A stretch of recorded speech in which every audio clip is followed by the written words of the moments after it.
thanks for joining us from the Ohio AgNet Voice You Know It, the News You Trust studio, sponsored by Grain Equipment Company, where innovation meets execution, and also in part by Xyway brand fungicide, where you get an unfair advantage. Always read and follow label directions. Good morning, everyone. I'm Dale Menyo. As we check out some of the information, how about the number of farms? In Ohio, in 2024, there were 74,000 farms, according to Ben Torrance, state statistician at USDA's NAS Ohio field office. Land in farms was 13.5 million acres, down 200,000 acres from last year. The average size farm in Ohio is 182 acres per farm, up 1 acre from a year ago. The number of farms in the United States for 2024 is estimated at 1,880,000, down 14,950 farms from 2023. Total land in farms nationally, 876,460,000 acres. That's a decrease of 2,100,000 acres from a year ago, and the average farm size nationwide is 466 acres, up 2 acres from last year. By the way, a farm is defined for this material as an establishment from which $1,000 or more of agricultural products were produced and sold, or normally would have been sold during the year. The $1,000 threshold can be met by any combination of sales and government payments. Land in farms includes crop and livestock acreage, wasteland, woodland, pasture, land in summer fallow, idle cropland, land enrolled in the Conservation Reserve Program, and other set-aside or commodity acreage programs.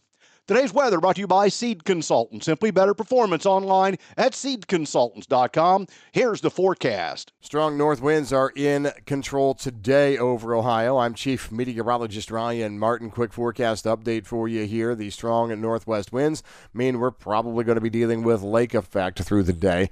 Cloud cover at least through morning and midday. Maybe even a little bit of light snow and flurry action depending on where you are at. The best chance for snow accumulations, of course, will be north central to northeastern parts of Ohio. Could see a long tail to some of the lake effect overnight in northwest Ohio. I don't think it's going to be anything more than a nuisance, but it will be here or possibly be here. High pressure in control to finish the week then for tomorrow right on through Saturday and Sunday. This is a Canadian origin high, which means we're cold. Temperatures aren't going to move much at all for Friday and Saturday. Starting to see some moderation late Sunday. Early next week, Monday, Tuesday, warm. Definite warm air in control here. Monday we're fully dry. Tuesday probably dealing with some spits and sprinkles. A light disturbance coming through. All liquid though. And we get another weather system for overnight Wednesday night into Thursday across southern and central Ohio. That system is important because it likely draws down colder air to finish the week next week.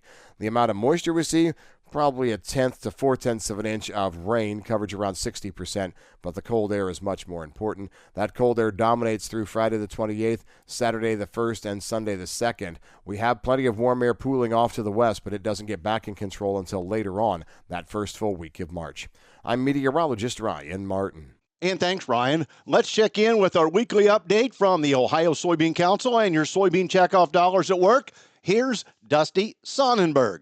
I'm visiting today with Dr. Laura Lindsay, OSU Extension soybean and small grain specialist. Dr. Lindsay, a neat program coming up with Science for Success, Soybean Resilience, a blueprint, adapting to climate, cost, and change. And the first of this series will take place on February the 28th. Can you tell us more? Yeah, certainly there's been a lot of extreme weather events in 2024 and other years as well. I think researchers from Ohio State specifically were tapped for this topic because 2024 was really hard for Ohio farmers from a weather standpoint. Northern Ohio was really wet early on, which delayed planting, and then it pivoted to be really dry, where the southern and southeastern part of Ohio was just dry.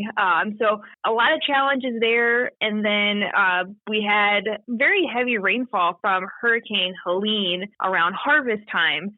So we had really issues throughout the growing season last year in Ohio. It's a really diverse geography represented on this webinar. Science for Success represents 90% of the soybean acres in the U.S. So it's a huge network, and it's always nice to pull from other universities that grow soybeans. And the website to register for that webinar, soybeanscienceforsuccess.com. ohiosoybeansuccess.org. Today's update brought to you by the Ohio Soybean Council and your soybean checkoff. And thanks, Dusty. Let's check in with Matt Reese. He has an update from yesterday's Ag Day at the Capitol. I'm talking with Whitney Bauer. She's the Director of State Policy and Grassroots Engagement for Ohio Farm Bureau, and we're just wrapping up Ag Day at the Capitol, a really important day for Farm Bureau members. Why is it so important, and how'd it go today, Whitney? It's a tremendous day. It's one of our favorite days of the year. There is nothing cooler than seeing all of our members. I have a great vantage point from the Rife Center over in the house, helping people get through their appointments there. But you see all of these farmer members walking around with their white Farm Bureau folders, making the trek from the Senate over to the Rife building for their meetings. And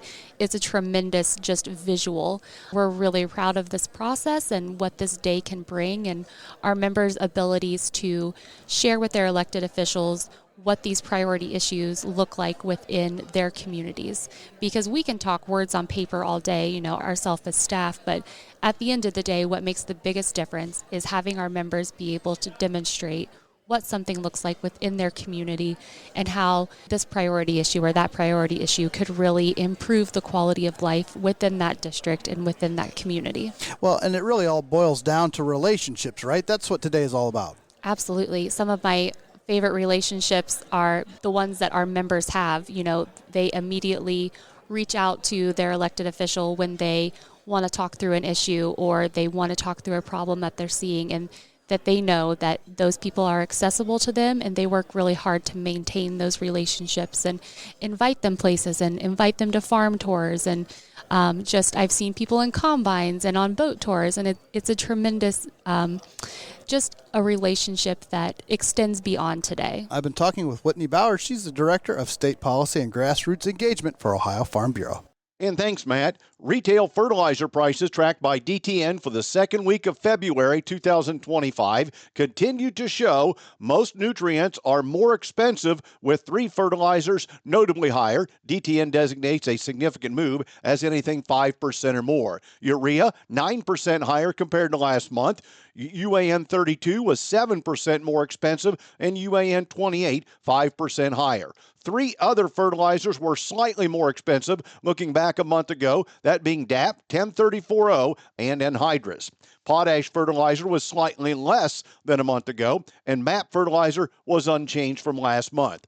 A new fertilizer project in Iraq has obtained government consent, according to fertilizerdaily.com. A fully integrated phosphate fertilizer complex in Anbar is being developed in collaboration with a private contractor.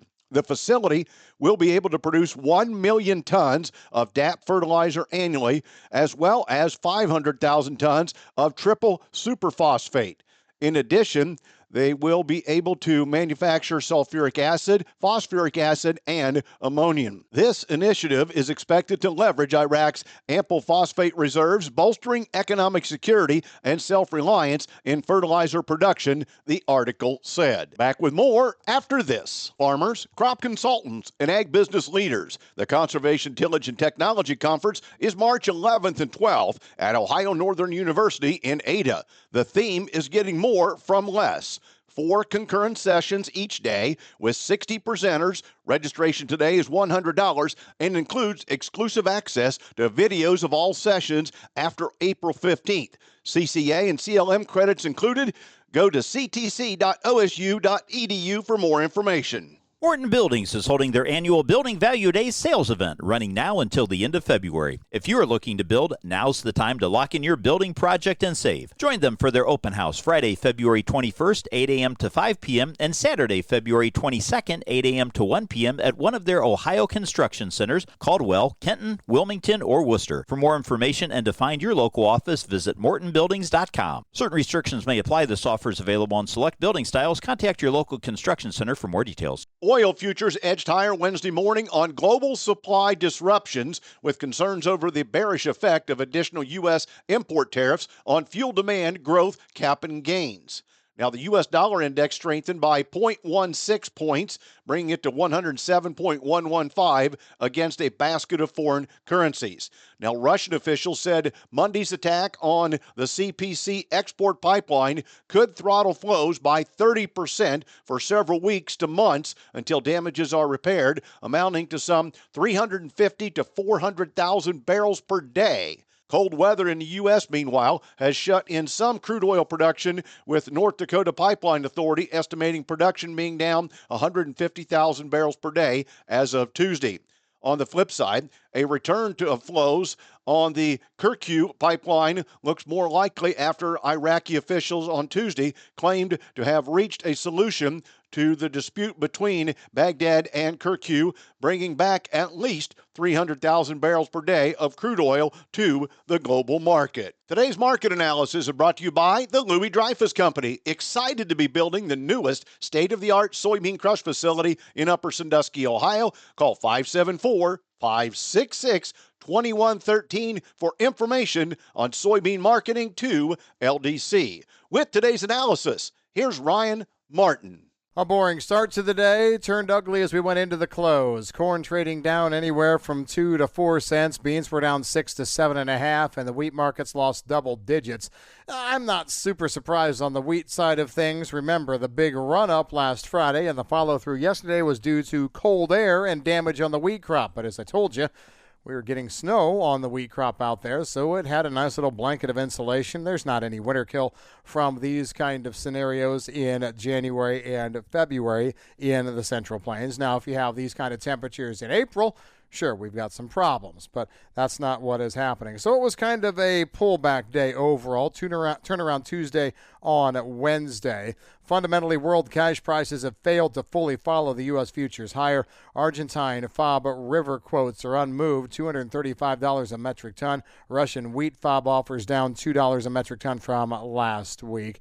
The wheat markets are overbought and just trying to correct a little bit. New money has poured into row crop markets amid broad inflationary ideas, firm domestic cash corn prices in Brazil, and yesterday morning we had a big jump that was based on planned taxes on soybean exports in lesser producing states in the far north of Brazil. The state of Pará, which produces just 4 million metric tons of beans, said they were going to implement an 8-cent per bushel tax on bean exports beginning March 25th. Revenue from which will be used for infrastructure products. Now, there's doubt that the small taxes in northern Brazil impact the need to clear excess soybean inventories in March and April. Brazil soy harvesting is on a national basis about 26% complete, which implies about 126 million metric tons of supply hits the market in the next 60 days. That will be burdensome. Otherwise, it was a quieter session yesterday news-wise. EIA's energy report comes out today because of the holiday that was on Monday. Spot Paris milling wheat was down $1 a metric ton yesterday, a 3-week low. I'm Ryan Martin. And thanks, Ryan. We'll take a look at the markets after this. Help maximize your yield potential and savings with 0% financing on leading fungicides from BASF. You can't beat 0%, especially when you could save big on consistent performing fungicides like Revitec fungicide and Veltima fungicide until March 15, 2025. 0% financing means keeping more in your wallet for better ROI. Talk to your BASF retailer today about the Grower Finance Program. Subject to credit approval, terms and conditions. See BASF Grower Finance Program for details. Always read and follow label directions. Get ready, Ohio! National FFA Week is here, and we're celebrating the future of agriculture. The Ohio AgNet, the voice you know with the News You Trust studio, and celebrating Ohio's nearly 30,000 FFA members. From the countryside to downtown, an Ohio FFA chapter can be found in every corner of our great state. Each student who zips up the blue corduroy jacket is equipped with the qualities of premier leadership, personal growth, and career success. From your friends at the Ohio AgNet, happy FFA Week. Today's market's brought to you by Seed Consultants. Simply better performance online at seedconsultants.com. Overnight at the open, March corn 4.98 3/4, up 1 1/4. December two-sided trade, but down 3/4 now at 4.75 3/4. March beans up 1 at 10.32 3/4. November has also seen two-sided trade, but unchanged now at 10.51 1/4 cent.